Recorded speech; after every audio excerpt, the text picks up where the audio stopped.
Hi, Dan. Hey, thank you for having me. You're welcome. It's a beautiful place you have here. I'm glad you could come. Um, so I wanted you on the podcast to talk about your intro to spirituality kind of thing. Yeah, it's been a whirlwind trip. It's been full on coming here, but I'm very grateful. Yeah. Yeah.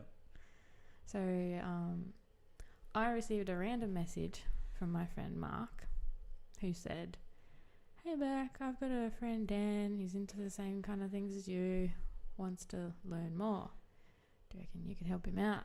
I was like, "Of course, I would love to." And yeah, put us in touch and we had a phone call. Little did he know. Yeah. Yeah, that was a good phone call. So how did he say, "I know someone that you can talk to," or like how did you talk to Mark about it? yeah, so it all sort of started back in the day, which wasn't all that long ago really, maybe a year. Okay. Yeah, it was not too long.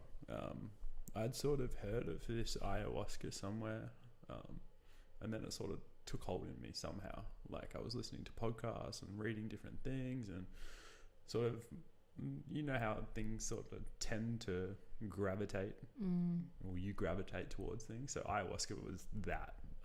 Like calling you. That calling, and I was chatting to Mark, and I was like, "Man, I'm thinking about going to Peru to do this ayahuasca stuff." And he's like, "Whoa, that's a big adventure." And I was like, "Yeah, but you know, if you're gonna go, you might as well go back to where it was from." Long story short, he mentioned you, and he mentioned your experience with it, and I was like, "Oh, perfect," because I don't know anyone even remotely close to having experienced ayahuasca, let alone drunk ayahuasca. So that's sort of how the conversation started. I forgot because Mark and I were we were in Thailand, and I was like, I think he brought it up about ayahuasca, and he was like interested. I'm like, "Dude, I've been reading up about this for a few years," and yeah, we talked about like all doing it together, and then just never happened that way. But yeah, I forgot that I told him I'd actually gone and done it. Yeah, So, yeah. Then he put us in touch. Yeah, and that was the first foot on the journey, really. Cool. Yeah, I had no idea what kind of like knowledge you had about any kind of spirituality, because there's so many different avenues, and I was just like, "Oh, how much can I share with this guy?" Like, and then you were like, "Oh, I'm gonna go to Peru," and I'm like, "Oh, sweet." Just gonna get on a plane and head to Peru. Yeah. Yeah, awesome. And yeah, I just wanted to, like, because you were very new to this. It was just the fact that ayahuasca was kind of piquing your interest, hey? Very new to plant medicine. Very new to ceremony. At that time, I'd had sat in no ceremony. Had done no real work, if you'd call it, with different substances, and had till that point just been a recreational use. So what changed it? Just the stuff you're reading about what it can do? Yeah. So a lot of what drew me to ayahuasca, or I guess the appeal for me, was all of it. You know, at some point I'd be foolish to say it wasn't, "Oh, I want to go and experience the big bad ayahuasca and see what it's really like." Rookie decision that was, but it was also one of the most beautiful decisions. You know, it's led me down a very different path to where I thought I was going, and that's then pushed out to my whole life, really. Everyone's noticed changes, and naturally how you progress through life, and you know the experiences you go through. So how would you describe yourself before ayahuasca? So I led pretty structured life. You know, everything was, all right, let's make a plan, let's go through with the plan, and then play for the end goal. You know, it wasn't short-term fun. It was, how can we move towards the end the quickest the way, you know, what's going to make me the happiest later in life. And you know, throughout your teens and your 20s, I made some sacrifices which aren't a big deal on a realistic scale, but that was my life. I was structured. I was like, well, all right, let's do this and this and this and this, and would formulate plans. And I guess that way of thinking and living was it. You know, I'd never really sat outside and looked at the box for what it was, just a box. You know, my head was in the box and I didn't realize. So did you have like a little awakening moment that was, you were just like, oh, I don't want this life anymore, something needs to change? Or yeah, I think there's been a few along the way. And I guess like everyone's had a few of those moments, but a big one for me was one of my first solo trips, which was just chill. It was at my house and I just sat with some yeah, it wasn't anything big. I was just sitting with some acid by myself and ended up laying out the back, laying on the grass, staring at the stars. And that was probably my first moment of going, right, this world's pretty big, you know. Okay. what can be here. And then from that point I got to relook at all of my outlook on life, look at my connections, look at how I relate to everything. Yeah, I've never done acid myself. Ayahuasca was my first psychedelic. Yeah, that's big. It's a big introduction. I've always been wary of acid just purely because it's synthetically made. Yep. But I've heard lots of mixed views. Like, people can have really awakening moments on it, and then other people can have really horrific, terrifying moments on it. Yeah, I guess you could say that about any sort of psychedelic or any substance that alters your consciousness. Yeah, true. You're not wrong though in how it is a synthetic compound, but setting an intention over everything with everything, you know, like. Yeah, I've heard someone saying like you could even get benefits out of drinking Coca-Cola if you had the right intention for it. Yeah. Shit. Yeah, our shaman in Peru was talking about all the different types of ceremony. He sat in with himself and, you know, like he sat with alcohol for a little while and tried to figure out what alcohol could teach him. It was like, all right. Yeah, I've heard some people getting teachings from alcohol. Yeah, let's drink with intention. And then it turned out it was like, oh, well, there's not much to teach me. I'll just wake up with a sore head. So fair enough. Yeah, and like you hear Joe Rogan talking about the sort of bliss point with marijuana, where you can smoke a little bit and it inspires your creativity and your drive and shows you some things in your subconscious that you need to work on, or you can go past it and become a couch potato and just want to eat food. Absolutely. Yeah, that really interests me, but I can't smoke weed. yeah, of course. I think one of the McKenna brothers had a very good quote with that, and he said, no, you should smoke weed as rarely as possible, and you should just smoke a lot of it. Right. So don't be sitting on the couch eating a bag of chips. He's like, just go for it. You know, if you're gonna smoke weed, just hammer it and see how you go. But that's probably a very, very rash quote. Someone will pull me up on that, I'm sure. Yeah, well, I haven't had that many experiences with it, and I've only probably had maybe 2 really good times on it, so it's never really interested me. Never appealed, yeah. No, but, you know, when I change jobs, maybe. Yeah. Might see. But yeah.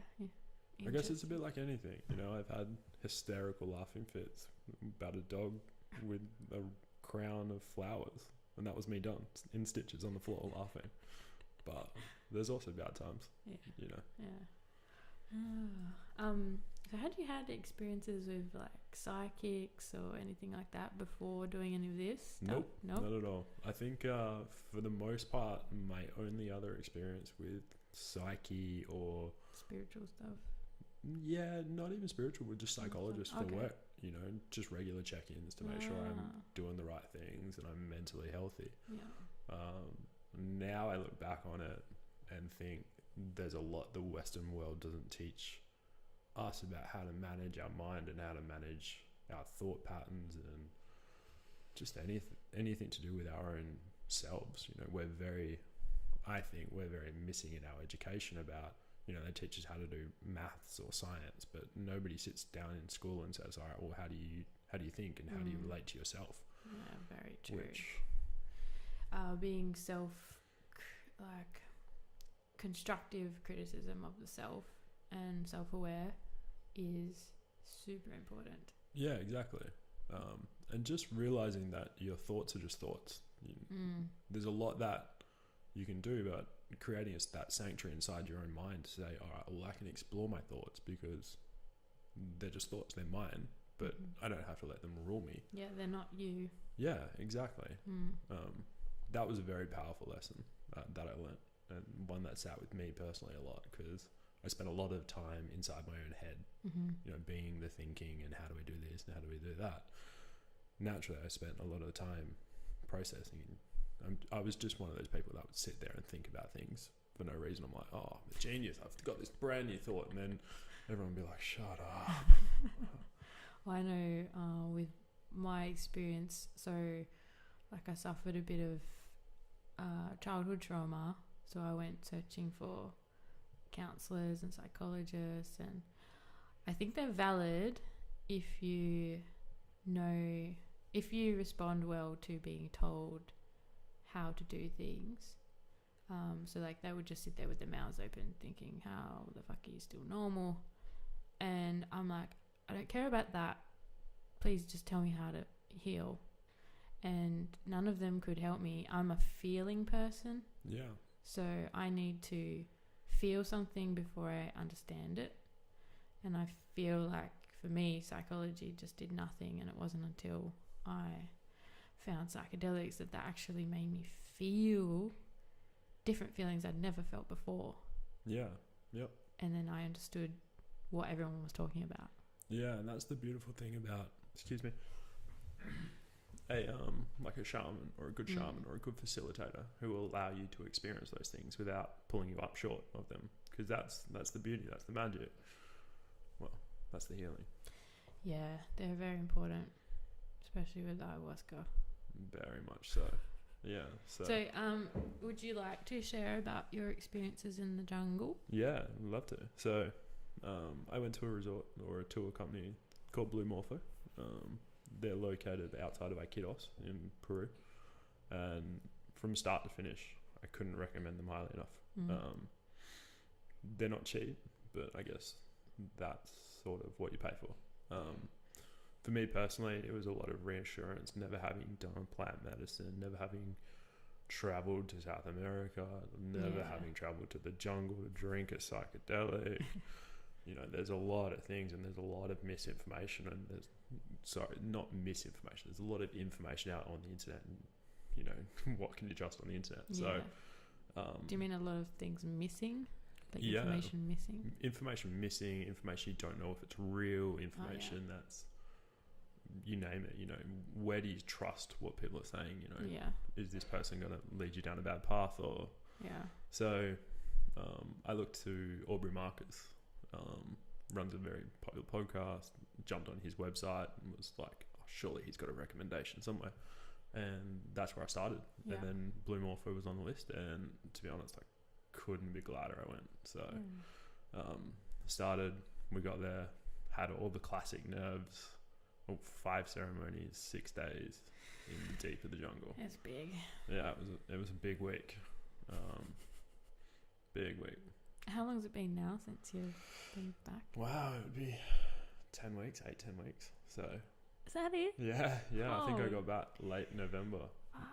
Yeah. So I'm still well in it. Anyone listening to this, still processing a lot. Yeah. Far out, it feels so much longer. It has been a busy time. Yeah, very much so. Oh, okay, back to it. Yeah, where were we? Iquitos jungle. Blue Morpho, amazing facilities. Everything's looked after basically. For being in the jungle, you're in a near-on resort. Wow. Yeah, people are happy to help you anytime. There's hot water. That was kind of nice. There's fly netting, so there's no mosquitoes, no bugs, no anything. So luxury. They take as much of the, I guess, hostility of the jungle away, so you can actually be in a safe space where you can trust that you're able to do the work. And you are. First 2 nights were fucking crazy. There is no other way to put it. Anyone who's been to an ayahuasca ceremony will understand, but those who haven't, you have a shaman, they come in, they'll bless the medicine, then they'll serve you your medicine, and then you sit in a nice dark room. And we had 22 people in ceremony, plus 3 Meister shamans, 4 helpers, and a whole cleaning staff. So there was a lot going on inside the room, the Maleko. But so cleaning staff meaning you emptying buckets and stuff? Yeah. They would just help you to the bathrooms, help clean buckets, you name it, they would help you. But there was also 4 like facilitators or helpers that would come around if you didn't need a shaman and you just need someone to like, hey man, I'm freaking out, can you help me a little bit? And they would come down and help you. So that was a good thing. And then so night 1 was just about cleansing. It was about healing and cleansing. So a lot of what people on tour brought to heal on tour was addiction, suicidal tendencies, you name it. Everyone brought their own things to work on. And night 1 was just about cleansing. So there was a lot of purging going on. So is that the general intention from the shaman? Yep. Cleansing And healing. Okay. 2 nights of it in a row. Nice. Yeah, so from my personal experience, night 1 was very calm. Didn't really drop into the medicine, didn't drop into that world very hard at all. Was very much on the level and was just experiencing going, whoa, this is hectic. Looking back now, do you think that was like any doubts, or what do you think something in you was stopping you, or? I definitely think I was inside my own head. Okay. I was like, yeah, okay, let's figure this out. And I just sat there like waiting for it. Yeah. Obviously they go through little things with you, like, you know, work on your breathing, find your center, accept the medicine, accept the world. Didn't get any visions, didn't get any nasties, was just sitting in my chair, just chilling. Okay. But that was night 1. I feel like if that happens, medicine's working on in your body anyway. Definitely. Looking back on it now, that was all laying the groundworks for what was to come. But I guess that's the magic of ayahuasca, isn't it? Yeah. When you're in the moment, though, you're like, everyone had these incredible experiences. Some of the best nights of people's lives and some of the worst of others. But and I was like, oh, cool, guys, I can't wait for it. But yeah, that was night 1. It was a beautiful thing. Day 2 was hard. Day 2 was just being on tour with all the people, everyone sharing their experiences. To be honest, it was hard, and this was a lot of my ego. Like my ego was driving, like, oh, I want that experience. I want that. I want to come back from the jungle with that story. That's what you went there for. Yeah, yeah. So humble pie was coming today. Night 2 was tough. Yeah, got caught well in the turbulence of the whole experience very quickly. And for me, it was just rough. It was like being in a tumble dryer, just going round and round for hours. But, you know, as you do, you come out of it. Made it through, and then came in. Was it tough the whole time? It was tough for maybe 3/4. Okay. 3/4 of the ceremony was just tough. Like, what are you doing? Why are you in the jungle? You're never coming out of this. This is your new life. Just fractal patterns upon colours, just spinning constantly. Yeah. Do you have a reflection on what that is now, or what that was? Just turbulence. Yeah. Okay. So I went and spoke to Hamilton, the founder of Blue Morpho, or the shaman, that we were there. Tried to explain what happened, because after I came out of the turbulence, I just was sitting in my chair again. So night 1, nothing. Night 2, turbulent, terrible, sober, sitting in your chair, and I was like, oh, come on. What's happening? But I think I was just in my head, looking back on it now. It's a big thing, us being in our head. It sneaks up on you, and it takes a fair amount of effort to recognize that you are in your freaking head. Yeah. It's not till you're well outside of your head that you realize you were in your head the whole time. So night 2 afterwards, I sat down with Hamilton and I tried to explain what I was going through and what I was feeling, what I was thinking. We were just trying to brainstorm what was happening. it was classic. I'll never forget this. He was like, well, how much did you reckon? I was like, oh, maybe 2/3 of a cup, about that. Oh, okay, cool. All right, cool. He sat there as shamans do, and he was kind of like, all right, well, we'll give you a tiny bit, like a quarter, a third, tiny bit. You know, that way you'll drop in, you'll be able to work with it. We'll be fine. I was like, perfect. And kept talking. And he was like, oh, no, we're giving you a full cup. And I was like, there are a lot, there's a, what? He's like, nah, full cup, it'll be fine. And up until this point on tour, no one had gone anywhere near the quantity of a full cup. It was like half, maybe 3/4. And seeing what was 3/4 was sort of happening and the experiences people were having, I was like, oh, no, I don't want a full cup, no. But anyway, the shamans know best, right? Yeah. So next night comes along, went up, got 3/4, was having a fantastic time. And then that little voice inside my head came in and was like, is this what you came here for though? Like, I know you're having a good time, but is this really what you came here for? I was like, nah, man, we're having a great time. Like, I'm getting some things done here. Like, this is good. Sure enough.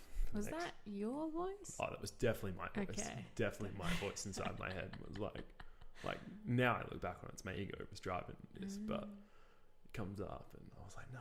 So the internal debate for 30, 40 minutes comes up and me, yes, no. Anyway, I pick up my tail, walk up to the shaman. I was like, so it's sort of happening again. Like, I'm not really getting what I want. So he's like, oh, well, just sit in front of Don Alberto.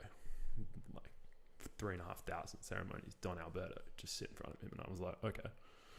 He's singing his Icaro and just the power emanating off him. I was like, oh, wow, I get it.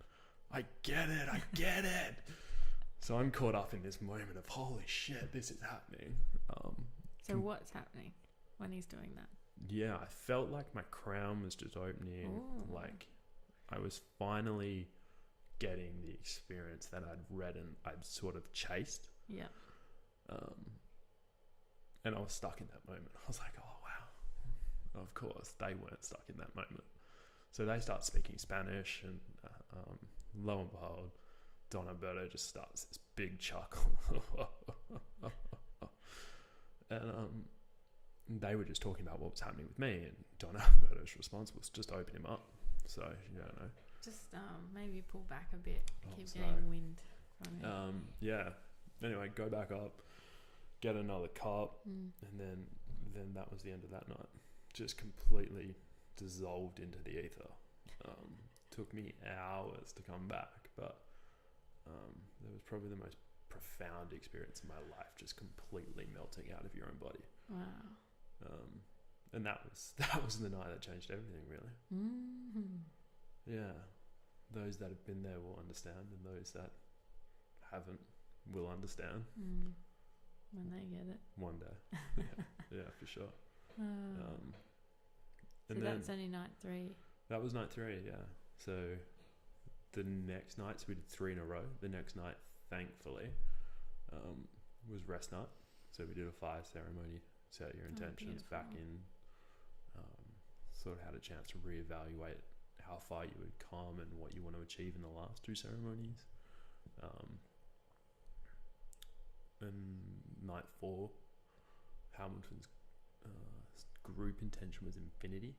Oh, and I was like, what? He's like, yeah, we're going to infinity. I was like, what? Oh shit was a good example of, yeah. So very quickly before ceremony, like they do, it just was like, if things get a little bit too hectic, remember your breathing, remember gravity, ground yourself. Remember gravity. If you get lost in infinity, remember there's gravity. Remember gravity will ground you. Yeah, I'm glad he muttered those 2 words before we started. Yeah.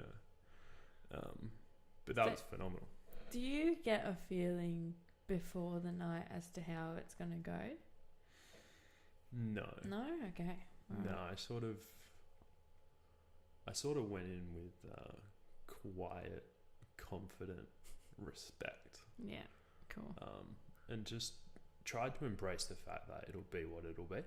Yeah, that's what you can kind of do. Hey. Yeah, hold on, not too tightly. But so we obviously came in with our own intentions for each night, and then they would set a sort of group intention. A lot of their E03s and a lot of the way they structured ceremony that night was just blowing us past every known realm inside your mind and sending you out to infinity, and like sending your thoughts out past the galaxies and out past the solar systems, and just keep going out and out and out. And then they would bring you back in, and you were like, whoa. Wow. And then you were off again. So it was just like being stretched and pulled back in, but it was incredible. Wow. Very, very cool experience. It's probably the best way to put that. Like, I think when I read my journal now, I was like, that was the best night of my life. Can't explain it, but yeah. I'm glad you kept a journal. Yeah, thank you for that tip. Yeah. It was a beautiful tip. You're welcome. Still going. Good. It drops off every now and then. Yeah, but it does. Comes in. Yeah, it's really a bit of a spin out to go back over, and then takes you right back. Oh, it's hilarious to read your journal. Whoa, yeah. Yeah. I remember writing in it before I left, and then on the plane, and then in the airport, and just the way you write and the way your thoughts come out pre and post and during, it's hilarious. But it's also nice. It's nice to go back and read things like that, for sure. So we got night 4, infinity, smashed out in the cosmos. Pleasantly smashed you this time though, Cool. which was nice. You know, that is nice. night 3 was just a melting pot. And then night 5 was a lot of ventiatas. You know, they would seal us all up and protect us with like their ventiatas. Ventiata, they would blow smoke on your crown, on your hands, on your feet, and they would sing you an ikaro, Yeah. just to take what you had learnt and then spiritually sort of protect you a little bit as you go back into the world. Oh, beautiful. Yeah, very nice. Very nice way to end ceremony that night, and end the week out. So that was ceremony, which is, as they say, the easy part. And then coming back into the real world, you know, I was lucky enough to be able to spend another 2.5 weeks in Peru. Yeah, that's right. Yeah, so I got to integrate a lot with a few of the guys from tour up in Cusco, the mountain region, which was beautiful. Got to hike up into Machu Picchu, which was amazing. Hold a baby sloth. Yeah, I got my photo with the sloth. That was such a cool experience too. They're so chill. Yeah. Real weird heads though. They're like tilde 180 degrees, and you're like, "What are you doing, man?" But yeah, Peru itself is amazingly beautiful. Yeah. Medicine world aside, it's a fantastic country. Yeah, and then I came back to the Western world, and then obviously you can only relate to your own experiences, but coming back from the jungle and coming back from that world to try and reintegrate into Western society was really tough. Really tough to look around and be like, what are you doing? Yeah. People, what do you mean, what am I doing? Like, what are you doing with your brain? Why is this happening? And they would just look at you like you're crazy. Sure enough, you know, things settle down and they become more normal, but yeah, it takes a little bit. It definitely does. And like, took me about 2 weeks to kind of feel normal again, and that was only 2 nights. Like, I can't imagine what you felt. I remember we had coffee catch up. Yeah, just after I got back. Yeah, I think it was a little while after, wasn't it? Yeah, I think it must have been a week, maybe a week and a half, yeah. Yeah, and you seemed okay, but I could tell you weren't back yet. Oh, yeah. And I was like, oh, shit, like, it'll take a bit, but you were doing pretty good. Yeah, just kind of pulls you all apart, and you put yourself back together again, and as you do, you understand yourself more. Yeah, that's how I kind of see it. Yeah, I agree with you 100%.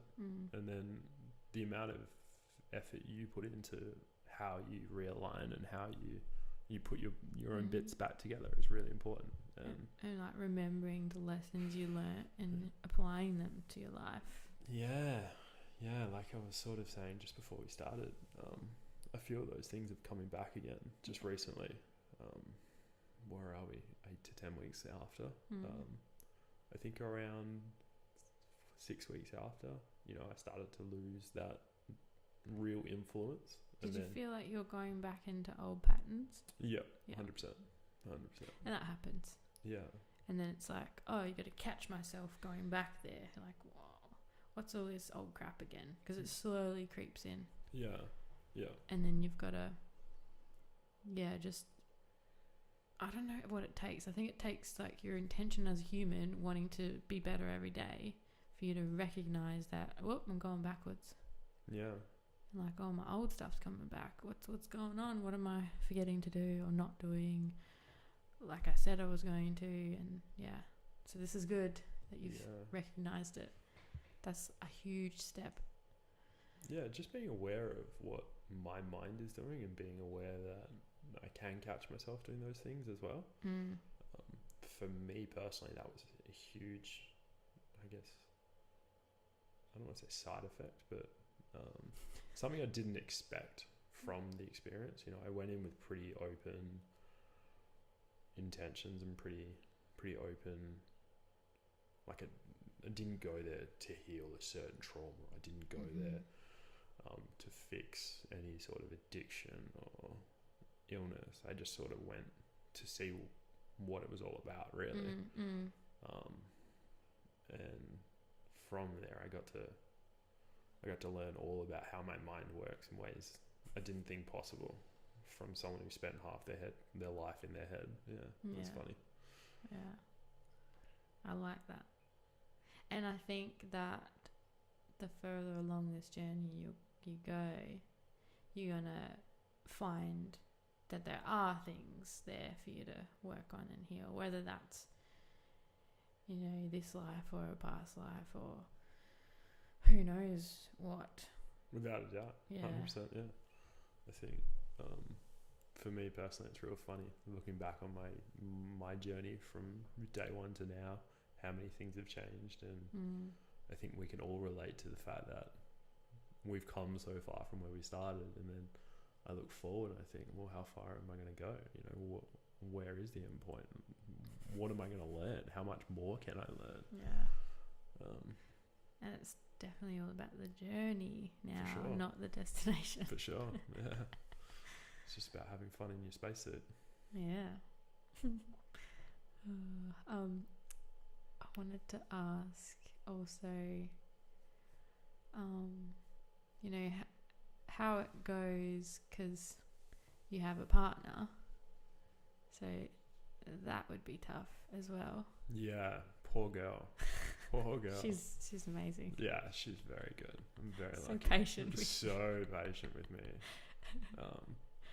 It was really interesting from my point of view going to the experience without her. Like obviously we discussed it and I'd asked if she wanted to come and we went through those motions, and it just for her, she wasn't ready, she wasn't time, she wasn't interested.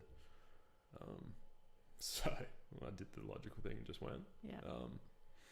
And then that was tough. Like it was a strain on us. It was a strain on mentally. I was like, whoa, what happens if I go have this massive life-altering experience and then come back and, don't want to be together? What if I'm like, don't come home at all? Yeah, lots of people have that fear, especially people in a relationship where one isn't interested in going to try anything. I was talking to a friend of mine and he was like, I'm really interested, but what if I get a message that I'm not supposed to be with my girlfriend? And I'm like, I'm sure that's probably not going to happen. Yeah. But if it does, you still have your own choices. Yeah. Like it's not going to force you to do anything. It'll just point things out for you that you can work on or see inside yourself, or Yeah, because he had a friend who they both went and sat, and then they both were like, nah, we don't want to do this anymore. Yeah. And he was terrified of that, so he hasn't sat in any ayahuasca because of that fear. So props to you for doing it. Yeah, I think you hit the nail on the head. You know, you have your own choice. Like there's, for me, my experience personally, I don't think I could get to a point where I was like, no, you must like leave this person. Yeah. There'll be another person for you, because you're like, well, what kind of crazy shit's that? Like, what? I think like deep down, people really know. Like if you're not meant to be with someone, you really know. And something like ayahuasca just points stuff out to you that you already know, or you've forgotten, or you're lying to yourself about. Yeah, it's a beautiful tool to sort of check you on the fact that we can all lie to ourselves and create these elaborate schemes where if this happens, you know, you fall through all the gates and you win. Yeah. But that ayahuasca and that game don't play together. Like, there's no coming into that and then trying to pretend everything's fine. Yeah, no, that's the thing. So I hope one day he feels ready to go. Yeah. Me too. I'm sure it'll be time when it's time. Yeah, well, that's it. You never know. But yeah, I very much admired watching you two coming back and, you know, working through the awkward stage of reintegrating into the Western world. Yep. And she was very patient with me. Yeah. I must be very grateful. Yeah. I'm very grateful for that, because the things that were coming outside my mouth when I got back, I was like, no, let me tell you about how the world works. Oh, wow. She just smiled and nodded. Oh, good deal. She's like, who do you think you are, mate? Yeah. Which was a funny thing. But, wow. No, she was good with me the whole time. I was probably hard on myself, you know, that reintegrating. And then I guess for me, that's kind of how I adopted that mindset of thoughts are just thoughts, you know. Yeah. And I allow them. And I'm not hard on myself for my thoughts, because being someone who's in my head a lot. Only one in your head. Yeah. You know, when those thoughts turn nasty and then you're having nasty thoughts about having nasty thoughts, you thought, fuck, where does that circle end? Thoughts keep coming in circles, yeah. Yeah, so just allowing them to pass through me, it's been fantastic. You know, we're all human. We get caught up in it. And every now and then you'll be driving along and you're like, what? Nah, it's fine. It's fine. But... yeah, you've done well. Yeah, the whole experience, the whole journey's been fantastic. Is there parts of yourself that you've now found like a new place you want to explore, like you didn't know was there before? Like you were saying music, you want to play music now. Yeah. I think that was just a natural thing that sort of came out of ceremony. Yeah. It's powerful. Yeah, having sat in ceremony. Not that I have any intention ever sort of to run ceremony, but just being musical for me is an escape, in the fact that you're not, when you're humming or you're just playing around with things, you know, you're not focusing on those little things inside my mind. And maybe that's just my creative outlet. Like a lot of people write or will, you know, you name it, paint. I think maybe that's, for me, is just playing around on different instruments and having a go. Like the weird things that have come out, I shouldn't say weird, the things that have come out of ceremony. Oh, life's so weird. Yeah. The journey, you know. We grow plants at home now. We have a lot of things growing. You weren't a plant guy. Yeah, and I was like, dude, you need plants. Yeah. I was like, nah, they're just gonna die. And now every time I see something cool, I'm like, oh, I reckon I could probably grow that. That would look cool. Yeah. There's something about that, it ignites your need for nature. Yeah, 100%. That we have ignored for a long time and forgotten about. Well, we're just animals on this planet, you know. We live here at the time, but we're nothing more than a part of this ecosystem. And when you can watch things grow, I think you sit back and you look and go, holy, we grew that. Now Yeah. look how big it is. And how like everything is recycled in nature too. Yeah. All the things that die become food for nature Yep. to grow new life. It's amazing. I used to look at my nan and go, I don't know how the hell you spent so much time in the garden, and now I'm her. Yep. I'm always in the garden. Yeah, but it's really nice to walk around here. You Oh look yeah. at everything and it's so pretty. And yeah, it's a real thing. It's a weird thing to explain, isn't it? How do you feel? How do you put Well, that it's into like words? we're living in these concrete jungles, and I've found it myself where you can survive in a concrete jungle, you can, but you're not at your full potential, I don't think. No. I'm not anyway. Yeah. I remember Hamilton was talking about this, and I think it came up. Someone was trying to explain how their mindset was working. He's like, well, most of the population live in a square house with square windows and square floors. We live on square blocks. Yeah. We drive on square roads. Everything around us is square. Your computer screen's square, tables are square. And then you think nature's not square. That's such a good point. Yeah. Spend a week in the bush or the forest or a tree, nothing's square. You know, everything's green. And for me, just remembering the fact that you can just take a walk in the park. Yeah, you know, and not making ourselves so busy that we don't have time. Yeah, like you could be listening to this podcast, go for a walk, Yeah. spend some time outside. Get out there now. Yeah. Yeah, I'm going to go for a walk tomorrow, maybe. No, not maybe. I will. There you go. So, he was full of gems, that guy. Yeah. I'm glad you found someone that was really fitting for you. Yeah. Because that was something I was like hounding into when I met you. I'm like, if it doesn't feel right, just leave. Yeah. And find somewhere else. Because that's important. It has to feel right with everything that you do.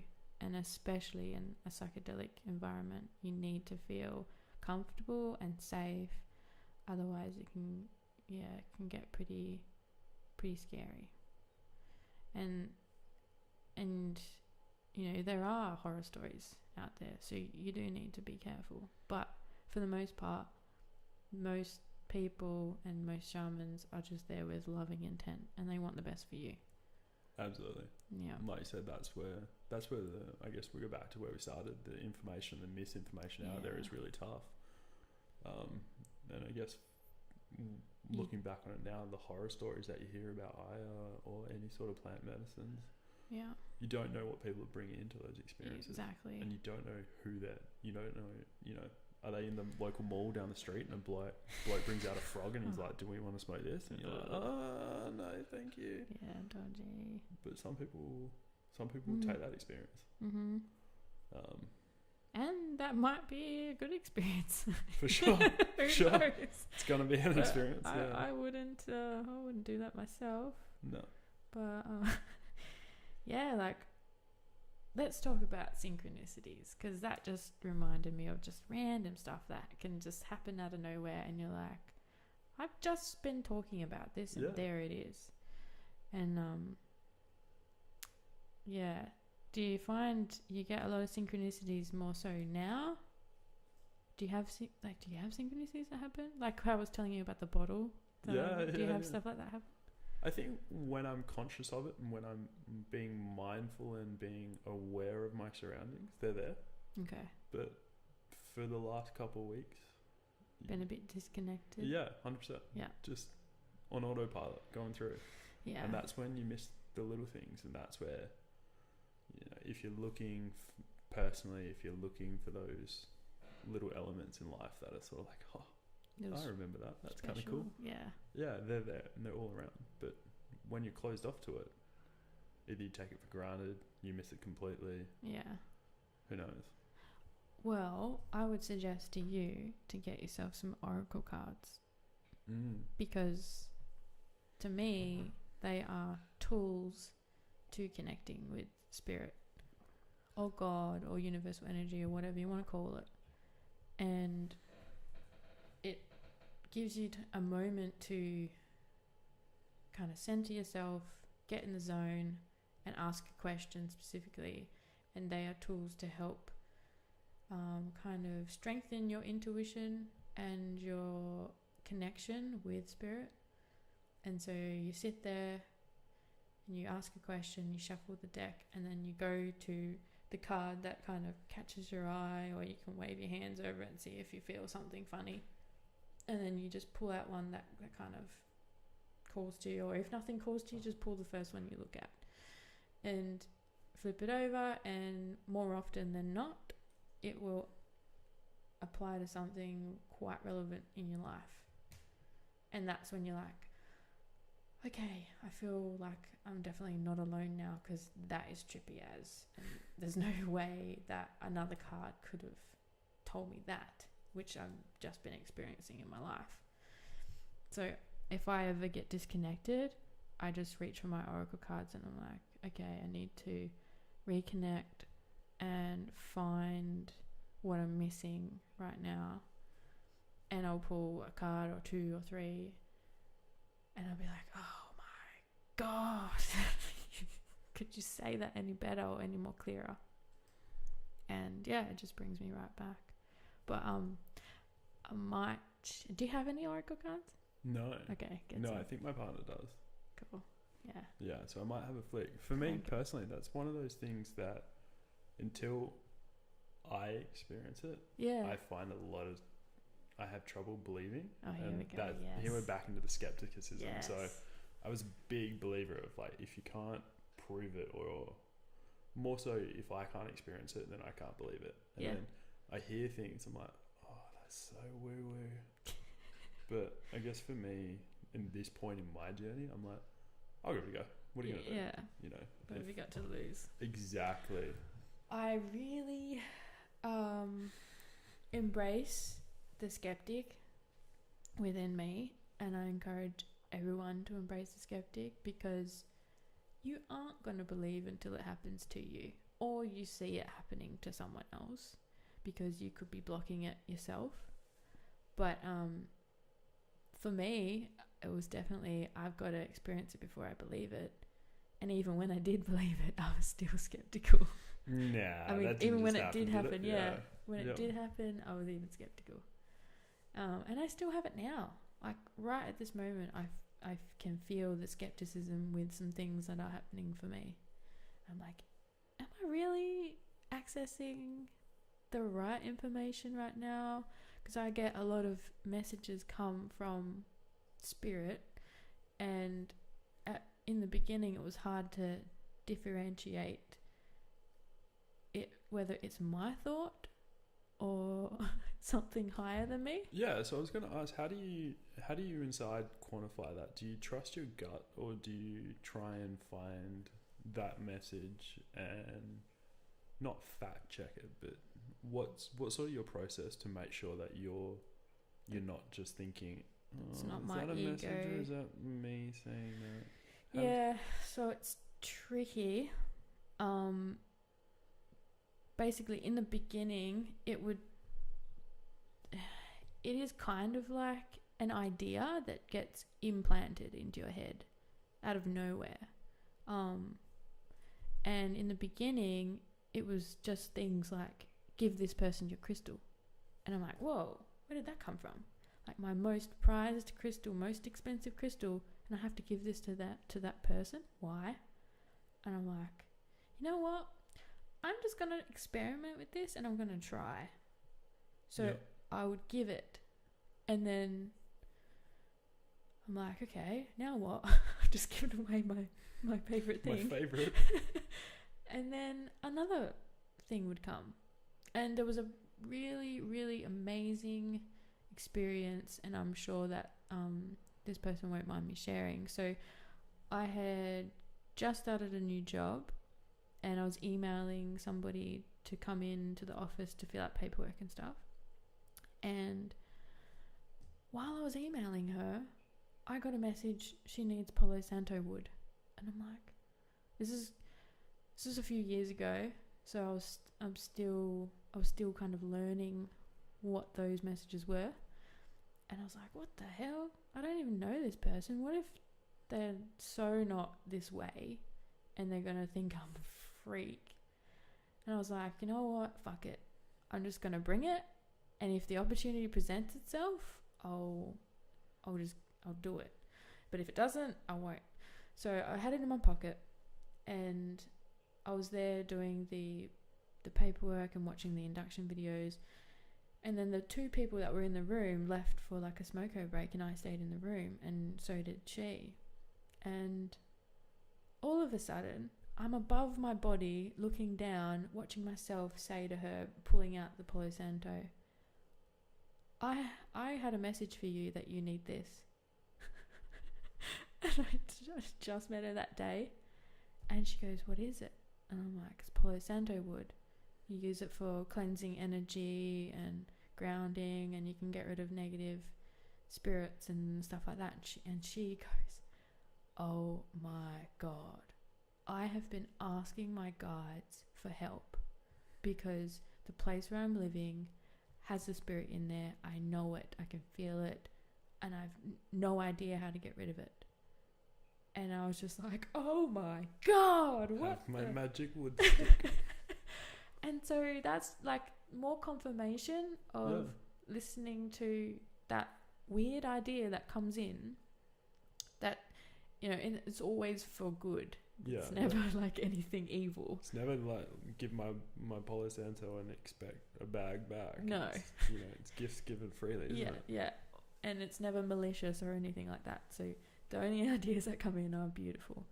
And so I told her how to use it and what to do.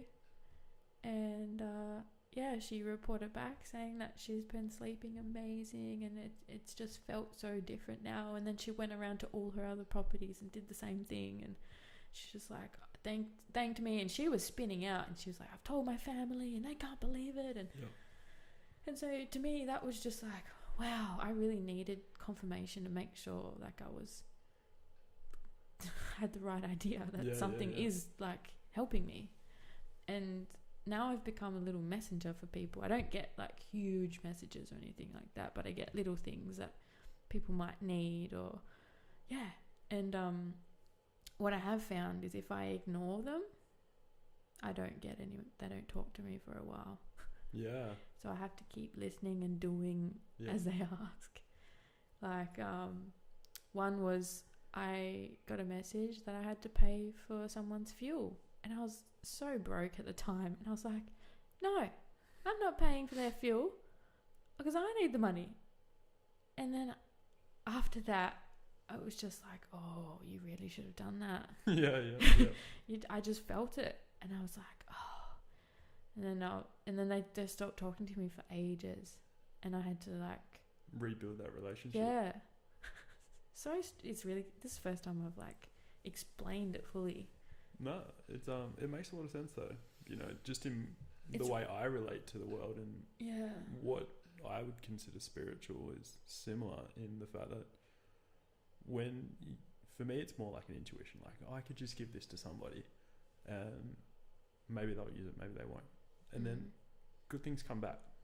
Not because you want them. It's just, you know, your friend will text you and you're like, hey, let's go out for coffee. You're like, oh, great idea. Or, you know, something will be gifted to you. Yeah. But I guess when we come back to, like we were saying earlier, when you're closed off to that, there's nothing coming in and out. Nothing you know, flows. You live a solitary life. Yeah. And I also find I have to keep checking myself because I am a giver. I give a lot. And I have to, this is something I'm working through at the moment, I have to check my intention as to why I'm giving.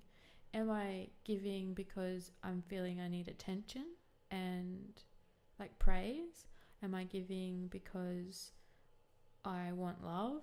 Am I giving because I'm trying to fill some hole inside of me? Or am I giving purely because of love? Am I giving to receive something back? What is my reason for giving? Yeah. And if I'm giving for the wrong reason, no bueno. Yeah. No bueno. Yeah. And I end up like in a lot of discomfort because I'm not having that need met for like attention or whatever, and I'm like, oh, okay, I was giving you the wrong reason. Yeah, it's not being true to yourself. Yeah.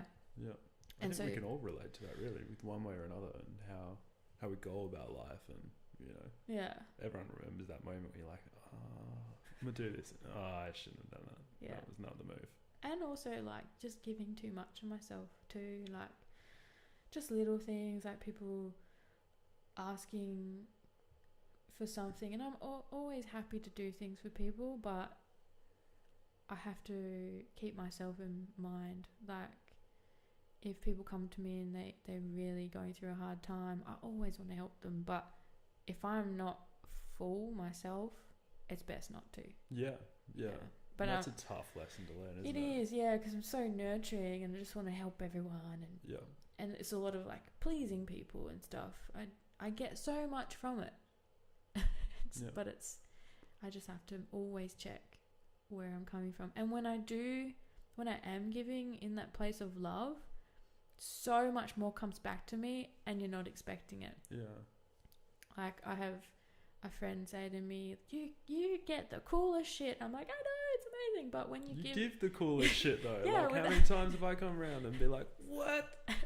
Thank you. Yeah, and I love that feeling of not needing anything back. But also, you do give me heaps. You know, you get like in different ways. Yeah. Like you're coming on the podcast and you're helping me out here, and I love talking to you. And you came over and we freaking cry laughing. Oh, before. it was hilarious. It's good times. Yeah, it's so much fun, and I'm so happy that Mark introduced us because we hit it off right away. You know, you came to my house, you helped me paint. You painted when I was at work. You did it all. Yeah. You know, that was huge for me. Like, you have no idea how huge that was. I was like crying at work, going, "Oh my god, someone's doing these things for me. What the fuck?" Yeah. Because nobody does that for me, and I'm not used to it. So it just really hit hard. And you were like, you know, it's what I can do. I can offer this. And I think that was a funny thing because you're also giving with your time, and you're also giving with everything that you do. And I was like, well, I don't have any of those skills, but you have many skills. I can do these skills. And you're like, oh my god, someone's painting my house. I'm like, yeah, but it's just putting paint on a wall. Oh, it's huge. Painting sucks. Oh, it's terrible, isn't it? Oh, it's huge. Gets better though. Yeah, I'm so grateful. Well, you're welcome. Thanks. Yeah. Does look better. Yeah. Oh, but yeah. So, do you think you might be getting messages coming through? Yeah. Oh, we were just talking earlier. Hey, that reintegration. It's been funny. A few of the people from tour we've all been in contact this week. And good. Yeah, like 3 or 4, just randomly. So who knows? We'll see. Yeah.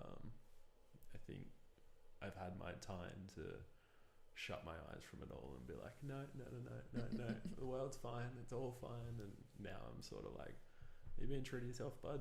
Yeah. Are you being real? That's one check. Yeah, which is probably why the humming and the music's coming back, and people are getting contact. And I think also alone time is good.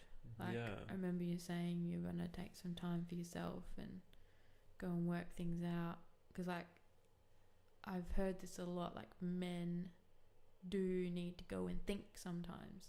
Just have a place where they can think. And, like, I used to just go to the beach and think. And sometimes thinking is good.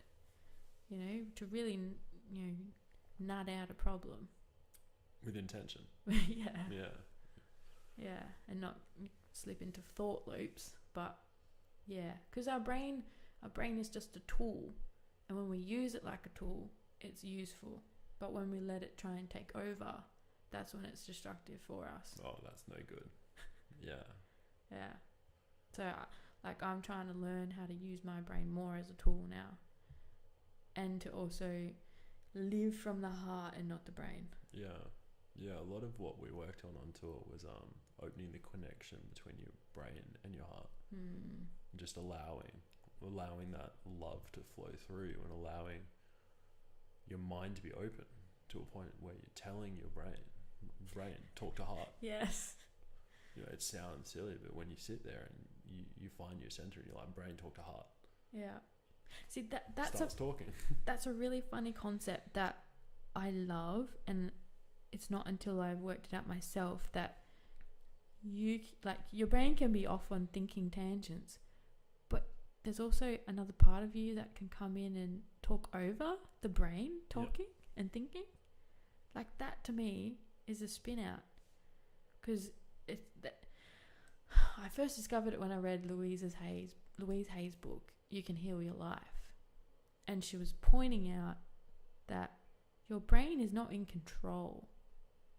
You are. Yep. I was like, wait, I am my brain, aren't I? Yeah. But it was, if anyone hasn't read that book and wants to learn about this, read that book. That changed my life. That opened me up to so many things. And she even says in the book, if something doesn't feel right, just turn the page. Just keep reading, and you don't have to take it in, because everything comes in at the right time when you're ready to hear it. I'll have to bring around my Blue Morpho integration book. Yeah. Very similar. It says at the start, it's like, this is not a book you read from start to finish. It's a book that you pick up, you open a chapter, and sure enough, that's what the problem is. Wow. Very good. It's a very short story. Very short book. Yeah. I'll bring it around. Cool. Yes, please. Thank you. But this whole taking control while your brain's off on a little tangent. You're like, hey, excuse me, no, you're gonna do what I tell you to do. Yeah. So go to the heart now. Yeah. And then just allowing the fact that you're gonna come back. You know, that brain is gonna come back, and that voice is gonna come back, and then you say, thank you, thanks for coming back, but we're working here. You know, back to the heart you go. Yeah. All right. And then, for me, as someone who's in my head, not punishing myself for that. Yeah. Coming back, that was huge. That is huge. Yeah. Allowing those thoughts to come through and be like, all right, we're working together. Why are we fighting? And a lot of the fight I had in ceremony, because I look at a lot of the time I spent in ceremony over the 5 as a fight. Yeah. Like. Yeah. That. Can see that. That for me is allowing. Like, the lessons I got was allow yourself to be part of yourself. And sure enough, as soon as you let go of that control and you thank yourself for whatever, happiness. It's just good times from there. Do you meditate much? I try to. I'm really probably not as disciplined as I should be. Yeah, because could be. A lot of that practice comes in there. Yeah. Yeah, because we catch ourselves thinking about stuff, and I think it's the Buddhist way of meditating is just focusing on the breath. But there's many ways to meditate. Yeah. But yeah, that's like releasing all thoughts kind of thing, and just being without thoughts. But that's super hard. Yeah. But it's good to kind of touch into, to gain like recognition as to how much your brain is taking over. Yep. And just whether you can quiet your mind. Yeah. Find that little space. Or you can like begin to lead it down different paths rather than the ones it wants to go on. Yeah. And you can also meditate in ways of like allowing the thoughts to come and just observing them. That's a really good thing to be able to do. Yeah. Because then you can apply that to your life and watch yourself like, oh, I'm actually having an argument with someone over some fucking stupid shit, and let's watch what happens. Let's watch what I'm doing. Yeah. And why am I doing that? What's really going on? Yeah. Why am I distracting myself with arguing with this moron? Yeah. Like, there's no need for this. They're not a moron. They're just like us. They are. We all are just one. That person's just asleep though. Oh, yeah. I don't like that term. Oh, you don't like it? No. Oh, wow. There's so many times I've just been like, I think of myself before, the awakening, if you will. If we use the term awakening, then I don't know what would be the... I mean, it just sounds... Pre-awoken person. It just sounds like you put yourself up here. I mean, I used to use it, but I just think that it sounds very egocentric. It does. Yeah. It does. Like you're putting them down. Like, oh, you just kind of understand because you're not where I'm at. Yeah. You know? But it's how I see things now is not even levels. We're just on different wavelengths. Okay. So I find I try and look at someone who I'm not able to communicate with just on a different wavelength as me. And, you know, I've been there and I may even go back there. For sure. Who knows? But also there are people on other wavelengths that are on this path that I don't fucking understand at all. And now as I get deeper into my own self-discovery, I am coming onto their wavelength. And so I just find that that's a lot. It feels nicer in the body to say wavelength rather than, oh, you're just asleep. I get you. Yeah. Yeah. But you say whatever you want to No, say. no. I'm with you. I'm on the page. You're I on guess my it probably wavelength. wasn't. Yeah, there you go. Yeah. I certainly probably aren't aware of the language I use a lot Yeah, more. language is powerful. And I'm terrible, and you'll admit to how many times do I think people are inside my head and they're having the conversation with me inside my mind. I'm like, oh, they're on the page, and they're Get like, a random text of a word and I'm like, Dan, I'm not in your brain right now. Yeah. What are you talking give me something about? to work with here, bud. Oh. Yeah. Yeah. Well, I can be telepathic with some people, but we're not there yet. Not the crazy shit that goes on in here. Yeah. But no, I understand exactly what you're saying, and when you phrase it like that, it's very true. Yeah. And it just feels better in my body. Everyone hates that woo-woo guy who's like, oh no, you're not enlightened enough to understand what I'm talking about. You're like, fuck, you're an idiot. Yeah, you just sound like a pompous Yeah. asshole. Yeah. Yeah. And that's not gonna help anyone who's curious about Absolutely this stuff. not. Yeah, I feel like the deeper we go into this woo-woo stuff, the more we have to remember to stand in our power and to use it for good. And I mean, sure, we can sink into the ego. Yep. We're not perfect and we can lash out and we can say some stupid shit.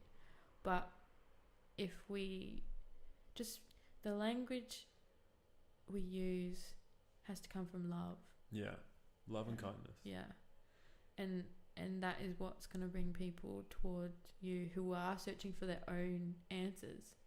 Yep. Because you will find that you'll be a role model for other people now. Yeah, definitely people are interested and they want to listen to your story. Yeah. And people, I'm sure you'll attest to this, will turn around and listen and then be like, oh yeah, righto. And then they're the people a week later send you a text and be like, hey man, Yeah. just curious. And you're like, oh yeah, come round. Yeah, Yeah. we'll talk about this. Yeah. And you're definitely right. Approaching it with kindness and Yeah. compassion. Yeah. You know, Yeah. Everybody's equal. yeah, You know, we're just at different stages and on different wavelengths. Like, I even find when I'm going through a really hard shifting. So a shifting is something like an old trauma coming to the surface and I have to process it and deal with it and heal or release it or whatever I have to do. I call that a big shift. Sometimes I find I'm not on anyone's wavelength and I can't, like, English doesn't compute with anybody. And I find that that's the universe telling me this is something I have to do on my own. yeah, And that has been really hard, but it's also taught me about the whole wavelength thing. It's like even people that are so-called awakened, like yourself, quote unquote, you can't relate to them right now. So where do you sit in that, like, level scale? And so it's just, I'm just at it in a different wavelength of processing and shifting. yeah. Where nobody can fucking help me. No. And so, yeah, I've taken that from those moments. And there's been a few. It's very true though, in the fact that sometimes you have to just sit with yourself. Alone. Yeah. Yeah. Because you're the only one who knows what's going on inside your head. Mm-hmm. And a lot of people can say some very nice words and approach you with love and kindness, but how are they going to relate to you? Yeah. Yeah, it's funny, like, I'm learning, the more I'm realizing new things about myself and going deeper and deeper, the more I'm able to be present and like only give advice when people actually ask me for advice. Yeah. That's a big one. That is a good one. Yeah, because no one likes a pompous asshole just saying Nobody likes saying what you think they Yeah. need to hear. No, but like I find just being there to listen to somebody can be extremely helpful, and you don't need to say anything. No. And there's a way to listen with your full undivided attention Yeah. that I've never discovered before until recently. That's because your phone's outside. You know, like that has been something beautiful to learn. Yeah. It's great quality. You can really tell in people who are present and will listen to you. It's practice though. Definitely practice. You don't Practice and don't get it intention, right all the you know. time. Yeah. I don't think Yeah. anyone is present with somebody else while they're not intending to be. Yeah. Intention is huge. Yeah. Yeah. Well, you're making that choice to be with that person and to actually listen and care about whatever they say. I was talking with Tess a while ago on the podcast, and she was saying about making intentions for the day. And I was like, yeah, I've forgotten to do that. Yeah. You know, if you just set an intention like today I want to be more present, today I want to listen better, today I want to observe, today I want to smile more, today I want to laugh. And having that in the back of your mind, it will bring it forward in reality. Absolutely. And Yeah. even if you fail miserably, you've still started the day off better than you would have any other way. Yeah. You know, what have you got to lose? Just like, you know, you stub your toe getting out of bed and then it spirals like, oh, and then you get every red light at the traffic. Just you put your negative energy, but before you get out of bed, if you have a good intention and you stub your toe, it's fine. Yeah. Try and put your hand in your bag and cut your finger. Yeah. Yeah, we should check that at the end. That'd be fun. Dan cut his finger just before he got here. And I'm like, he goes, it's fine. And normally when Dan says it's fine, it's not fine. It's normally somewhat fine. Yeah. It looks worse than it is, I think. But she'll be. Okay. For those listening at home, no. I was just unwrapping a little bit, but we'll leave it wrapped up for a little bit longer. Oh, shit. Yeah, so no, I agree with Tess. You know, setting intention for the day, beautiful thing. What can go wrong? I'm going to write that down, actually. I need to do that. Are you going to set your intention for tomorrow's intention setting? I'm going to set an intention to set intentions tomorrow. Just listen to all the pens at home go off as people start setting intentions. Set intention. Write into bed. Tell us what your intentions were for today. For the day. Okay, written. Boom. Do we have a Twitter yet? Is there a BC Twitter? No. Boom. I don't like Twitter. It just seems like a waste of time for me. I never really got into it. No. Other people love it. Yeah. Do you use it? I did for a while. More for business, and I was looking at different. Yeah, like not the fun side of Twitter, but I was just listening to people tweet about random stocks and different information. Is that what you want to get into? No, it was no good. So I got rid of it. Yeah, it was actually Peru. I think night 4 came out of ceremony. I was like, oh, this shit's all coming off my phone. Deleted Facebook, deleted Twitter, got rid of all of it. That's so funny. Yeah, Reddit came back, but got rid of a heap of stuff that night because I was like, how much time do I waste on this thing? Yeah. Just bashing 60 hertz into your eyes for no reason. I find I start to get like weird headaches when I look at my phone if I've gone like a whole week of just being on my phone a lot, Yep. I'll find, oh no, I can't look at this anymore. And I've been trying to just leave it at home to go to the shops and stuff, and I feel freaked out. You feel naked, huh? Yeah, I feel like Yeah. something bad's gonna happen, and no one's gonna let me use their phone because what weirdo doesn't have a phone with them? Yeah. What psycho? Can I use your phone? No, you'll steal it. Yeah. Yeah. And I'm like, fucking freaking out about some crisis happening.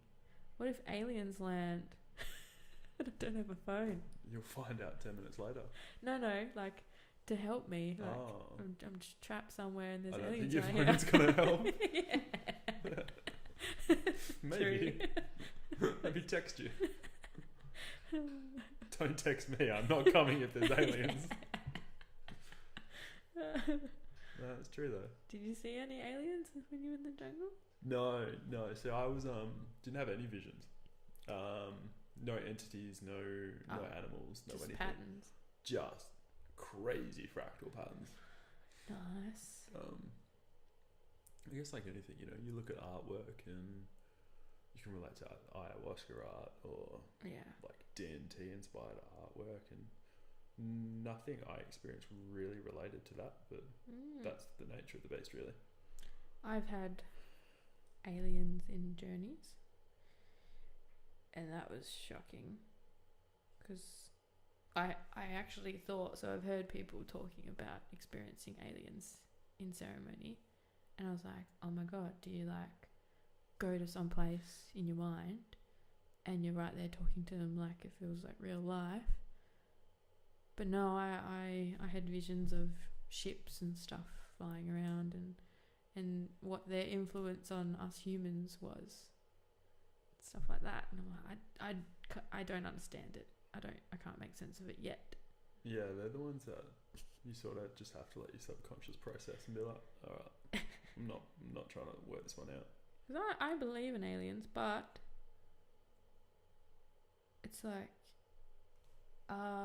did I actually meet them? Is that how it happens? You know, Yeah. are and they that's- meeting us in our dreams? Because I've had many dreams of aliens. Are they meeting us in our journeys with healing plants? Is that the way they can access our realm, or we can access their realm? Is that how we do it? Yeah. I think that's like, I guess maybe like we were talking earlier, that's the slippery slope, you know, Yeah. what's real, what's not real, and sometimes you just have to allow yourself to imagine. I kind of believe everything's real Yeah. at this stage. It changes all the time, but I feel like anything's possible and it's all real. Like if something's real for you, it's real for you. Yeah. But it might not be real for me, but it's still real in the form that it's real for you. Yeah, there's a lot of wisdom in that saying, isn't there? Like people, skeptics, I guess, or more skeptic of ceremonies and what people experience in these psychedelic experiences. You know, they're like, oh, that's not real. And well, if you experienced it, you processed it, and you relate to it, how is that not a real experience you went through? Well, I look at it like it's similar to pain. Like, you don't know what pain feels like. If someone tells you, oh, I think my arm's broken, I'm in a lot of pain, and people are like, it doesn't look broken. Like, are you sure? Yeah. Like, it hurts a lot. Like, you can't feel someone else's pain, so therefore you can't experience someone else's truth. Yeah. Yeah. 100%. So like, that's reality for them. Like their little world bubble, that's real for them. Yeah. I think it's tough because as people in this society, we all forget that very point. You know, how many times do you, maybe not you, but how many times do we interact with people and forget that they're going through whatever crazy shit that you're going through, and they're just living their own life. Yeah. You know. Yeah, that's something I've been trying to remind myself of. You know, because you can get so caught up in your own shit, and you can get selfish in that regard and forget that other people are going through just as hard of stuff as you are. Yeah. And you know, you're not the only one. Yeah, 100%. And yeah, I forget that sometimes, but I don't want to forget that anymore. No, and for me, I guess lately I've been wondering, how much of a break do you give yourself? Like, we all have things to work through, and we all have our, you name it, but how do you, for you, how do you distinguish, all right, cool, I've done enough work, I'm just like, nah, I'm having a break? Because I think for me, if you want to keep working, you can work forever, you know. I don't think there is an end in sight, you know, the journey, like we're saying. So how do you, what tools do you use to pull up stumps and be like, all right, cool, I'm enjoying my life for a little while now? That is kind of out of my control at this stage. Yeah. So I work on myself every day, and it comes in waves of difficult times. I go down, and then amazing times I come up, and I really savor when I'm up and having a great time, but I'm aware that it could end any second. Sure. I think to kind of put brakes on for myself, I will schedule time to be on my own. Oh, that's a good technique. Yeah, that's pretty much the only way. Like, and I'll do some self-care. So look after the body. I'll do like a big wash, a big scrub down of my body. I'll soak in the tub for ages. I'll clean my hair. I'll shave my legs. I'll really pamper myself. I'll put oil on. I'll paint my nails.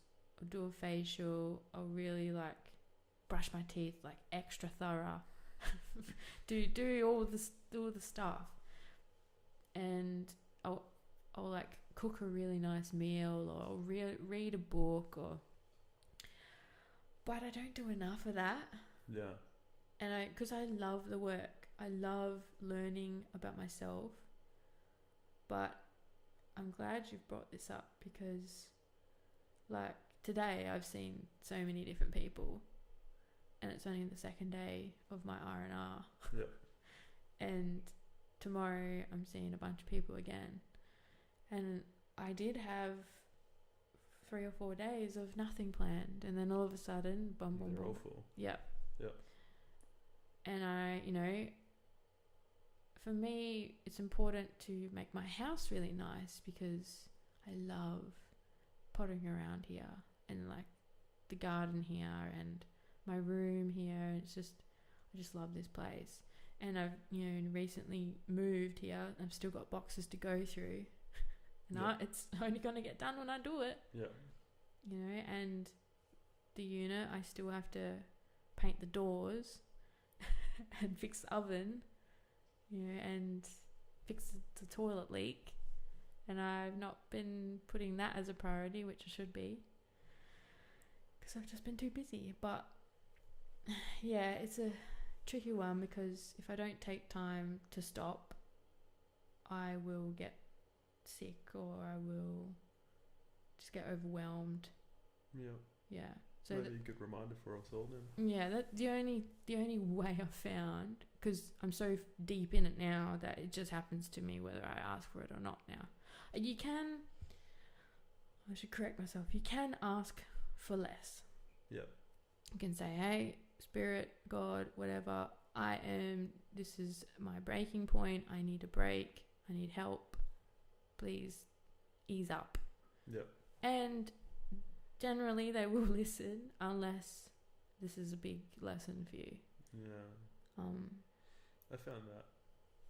Because otherwise, I go into like mundane or escapism, and I just binge on Netflix. That's my escaping the hard work, and I think it's downtime, but it's not really. It's just escaping.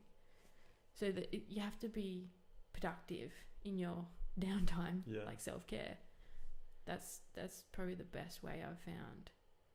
But otherwise, you just, like, you can go into robot mode, and you can be ungrateful and lose sight of things, and you feel like that's giving you a break. but it's not. It's just numbing. And you're disconnecting from learning anything more. Yeah. Because even in the self-care, there's lessons.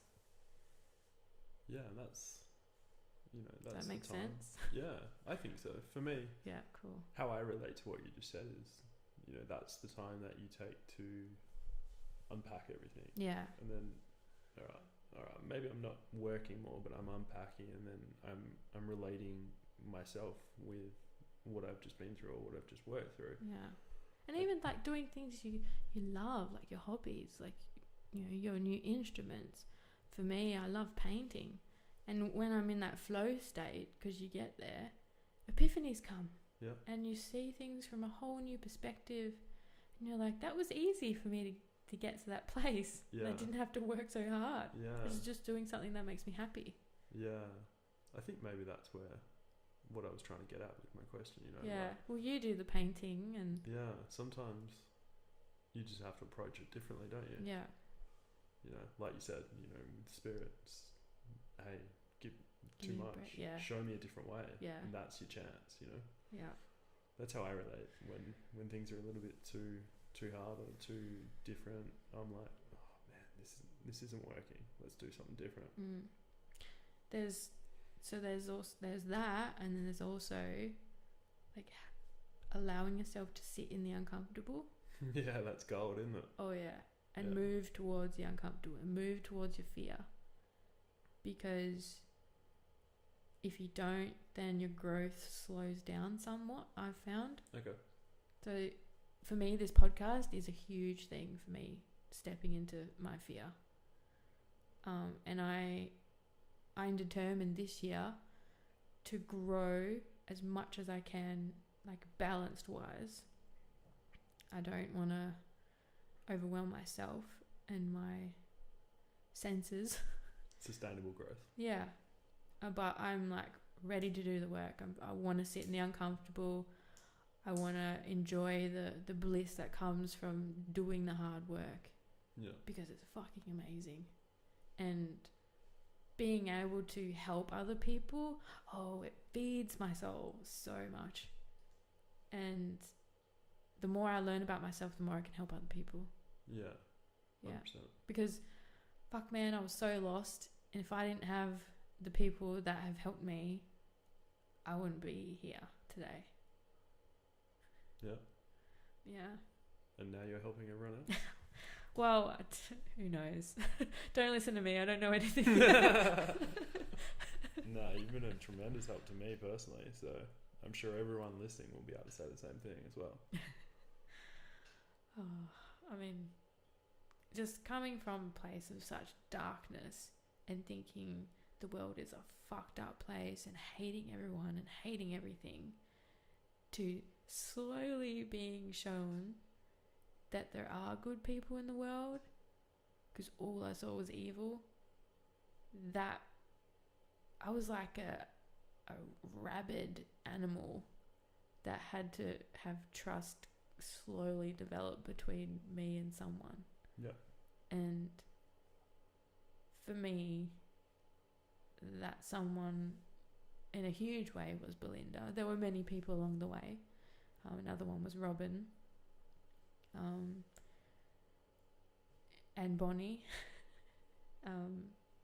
They just held space for me when I was going through a tough time. They barely knew me. And I was like, what the fuck are these people doing? Like, they don't know me. They're so kind to Yeah. me. Exactly. Yeah. And then Belinda was huge in showing me that someone can be exactly who they say they are. Because everything she said about herself was fucking amazing. And I'm like, yeah, whatever. You are not, you're just lying. Yeah. And then next minute I know I'm at her house. I barely know her. I'm drinking coffee with her and I'm thinking, why am I here with this 40-something-year-old lady and I'm in my early 20s? I'm like 21 at the time. And I'm like, why am I trying to be friends with this 40-plus-year-old woman? And what's happening? Yeah. And then she showed me everything that she'd said that she'd done, everything she said that she is. And I'm like, how the fuck is this person a real person? She was amazing. And then she still blows my mind. Thanks, Belinda. Yeah. Thanks, Belinda. You brought me back. Yeah. Like, you brought me into who I'm meant to be. Wow. What an incredible person. Yeah, I'm getting her on the podcast. For sure. Probably just going to be tears. Yeah. But yeah, man. Oh, I just want to be that for, someone. Yeah. At least. No, I think you're already doing it. For sure.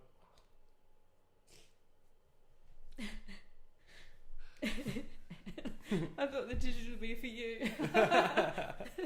No. Oh. But yeah, I love this stuff. It's changed my life. Yep. Yeah, and I'm so glad that you're starting to learn more about yourself, and it's like so beautiful for me watching your growth. Like, I get heaps out of that, and you're like, "Oh, Beck, this fucking cool thing just happened." And I'm like, yes, do it. Yeah, keep doing it. Yeah, got to be the cheerleader for your friends. Yeah, and the cool thing is it spreads out. Yeah. Like from me, it spreads to my friends, and Yeah. then it spreads beyond. Like, obviously your family get the most of it, and then it ripples out. Everyone's growing. They may not be aware of it yet, but I think when you change your energy as you grow, it affects everyone around you. Like, whether they realize it or not. yeah, because your frequency's changed, and frequency is contagious, like we were talking about before. for sure. Yeah. And when you do the work on yourself, you're able to see things differently, and then you can point things out for other people in a loving way. Loving's the key. Yeah. Yeah. And having that ability to take your ego out of that decision and say, "Nah, you need to hear this." Yeah. And it's gonna hurt both of us, but It's hard. it is hard. Yeah. But like, the friends I have around me are the ones that kick my ass too. And they're the best type. Oh yeah. I No. love it.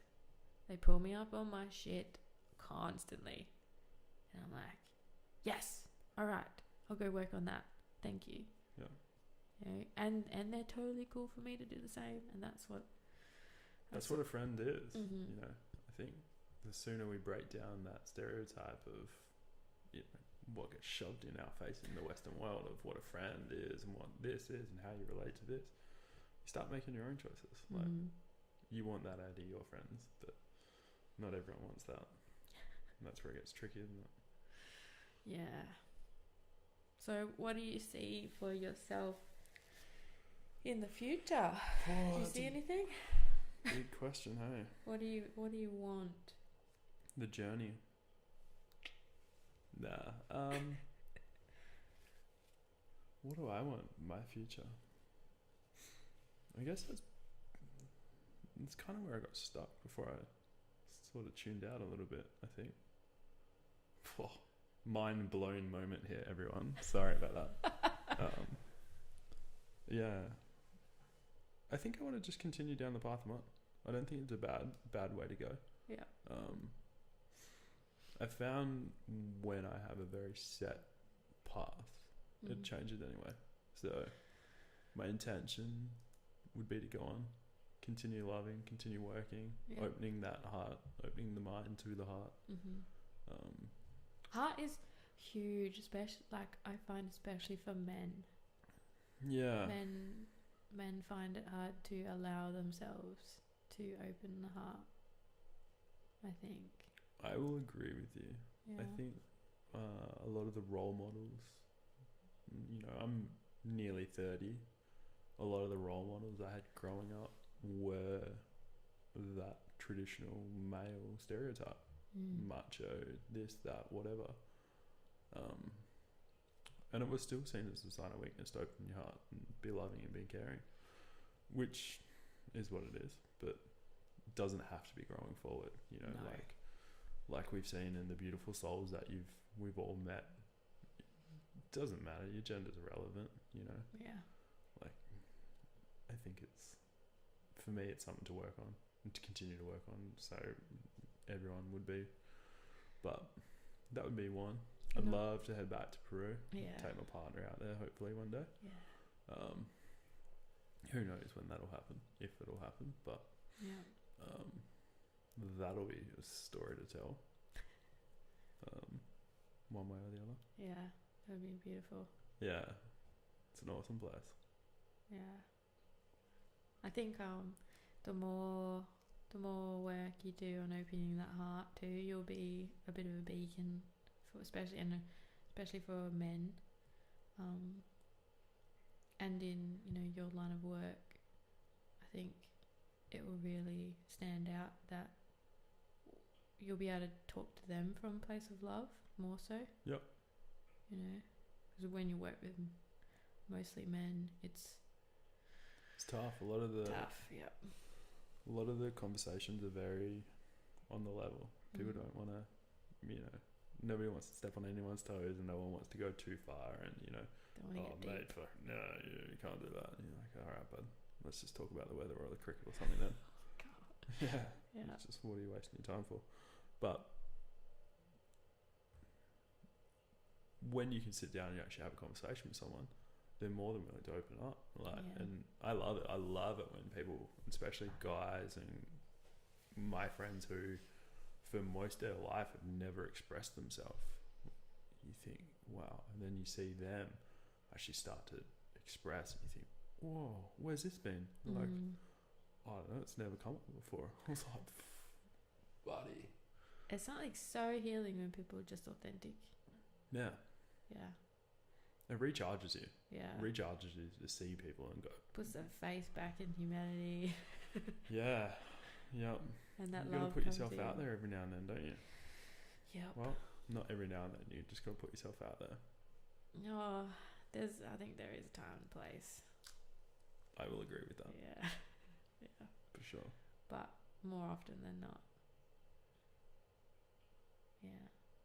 Yeah, how you feeling? You want to wrap it up, or you? We can do that. Yeah. How long would we go? Well, you got the watch there. I don't know. Oh yeah, it's probably time to go home. All right, cool. Thank you, everyone. Thank you for listening. Thank you for listening. Thank you for having me. You're welcome. You're a good guy. Oh, you're a good person. I'm glad you're my friend. Me too. Me too. Thanks, Right. Mark. Thanks, Mark. Thanks, Mark. Bye. Hey guys, thank you so much for listening. I really hope you're enjoying these podcasts and are getting something from them. If you are digging them, it'd be awesome if you could subscribe and give it a rate and review for me. Thank you so much. So much love to you guys. Bye.